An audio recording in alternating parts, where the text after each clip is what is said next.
Good morning and welcome back to the Faith and Formation Podcast. It is Tuesday, November 11th, and this morning we're in 1 Kings 17.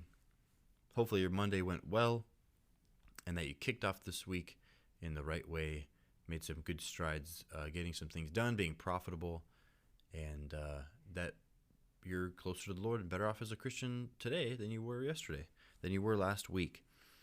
Well, today we are again in 1 Kings 17, and we're going to talk about a devotional entitled Trust in the Face of Death.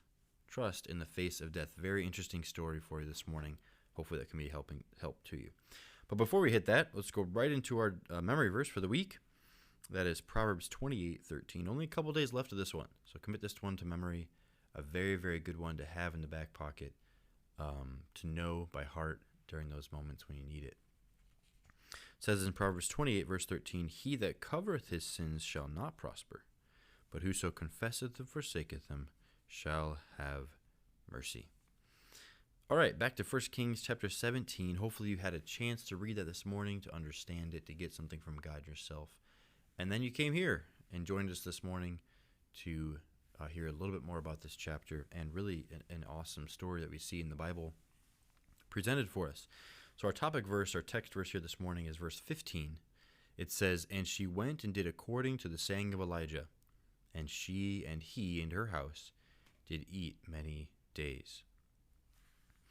Here I see a story in this chapter of trust, a story of trust, and a huge amount of trust. I mean, a truly grand amount of trust put in this story. And she was blessed from this woman, this widow. She was blessed for the amount of trust that she put in the Lord, really. And we'll get to that here in a second. But I want to ask a question to all of you that are listening. Who do you trust? Who do you trust? If you ask yourself that question this morning, honestly, who do you trust? And you might say, well, I trust my parents or my friends or my siblings, or maybe you don't trust your siblings, or whoever it is. Who do you trust? Hopefully, in that list somewhere would be the Lord. You trust God, right? But then to what level do you trust Him? See, we in our lives sort of have levels of trust. And this, I think, is very easy to understand, right? You probably trust many different people to different degrees. Maybe you would trust a stranger to do something simple, like hold your book for you while you tied your shoe in public or something. But you wouldn't really ask them to hold your wallet while you tied them. Right? It's a different level of trust. You might trust your friend to hold that same wallet, though, but not really trust them with a password to a bank account or something a little bit more serious. You might trust your parents with a password to a bank account, but not for your eternal security. So see, there's levels of trust, and all of us have different levels of trust that we give to different people. And here in this story, we find a woman who trusted the man of God and through him trusted God with her very life, literally with her very life. She took a risk here, trusting God and God's man, and it was well worth it. God rewarded her by continuing really to allow her to live. And that's exactly how this story goes. A woman who's a widow and her son have enough food left, enough meal, enough oil to last one more meal. They've got one more meal. There's a famine in the land. They have no way to get more of anything. They're gonna last one more meal, have one more meal of food, and then they're gonna die. It says that in the passage. She's resigned herself to that, to have one last meal, and then death is coming. She knows that. Well, then the man of God comes along, and many people would know who the man of God is. It was a very well-known position in Israel. Most people knew who the man of God was. So this widow likely knew who Elijah was. And as he came up to her and he asks her to make him a small cake first, of that little bit of food that's left, he asks her to give up a little bit of it for him. A man who she didn't know very well. She knew he was the prophet of God probably, but it's about it. It's about as deep as it went. Pretty much a perfect stranger. And he asks her, make me a little bit first. And asks her really to trust him. And she, in the face of death, literally decides, you know what, I'm going to trust the man of God. And she made a cake for him, fed him.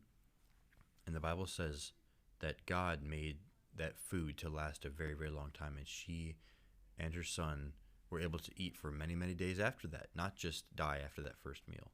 God blessed her for the faith and the trust that she had. So how much trust do you have in people? And a better question, how much trust do you have in God? God will sometimes ask us to take a risk, to step out on the water like Peter and watch God work. I think a lot of us cower at that opportunity. It's really a great opportunity to see God's work, but we cower at that because we don't want to take a risk. Right? It makes sense. In today's world, we're all about negating risk. We get insurance, all these type of things that exist in our world. We have backup plans. We pack things away for a rainy day, all of that, so that we don't encounter too much risk in this life. So that things are taken care of, and in case of anything like a government shutdown, we have a backup plan, right? We don't take risk. But sometimes God's going to ask us to step out a little bit. God's going to say, hey, trust me in this moment. Step out a little bit. Take a little bit of risk on your life and watch me work through you.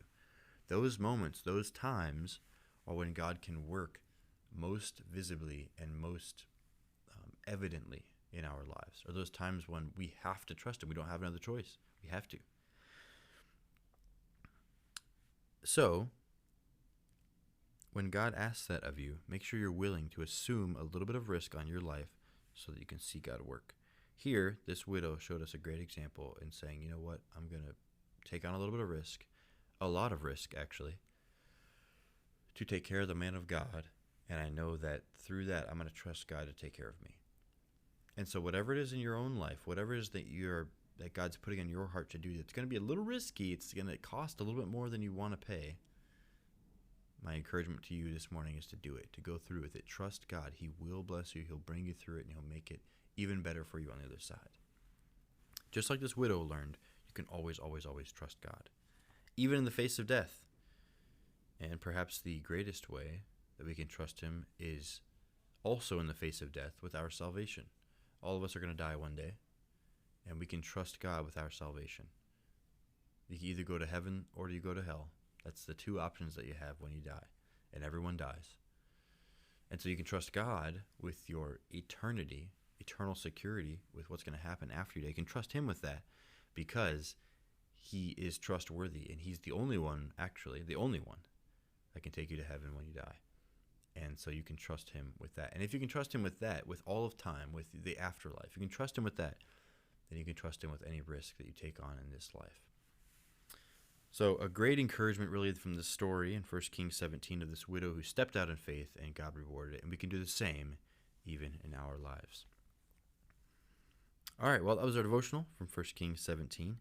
And as you go to prayer this morning, spend a little extra time praying for your missionaries, the ones that are sent out from your church that you know of. Mention them specifically in prayer and the needs that they have this morning. And then for our teenagers, we want to pray for Clarissa specifically. And so as you go to prayer this morning, remember these few things as you do it. All right, thanks again for joining us this morning for the Faith in Formation podcast. I hope you have a great rest of your Tuesday and that you'll join us here tomorrow. But for now, have a great rest of your day, and we'll see you next time.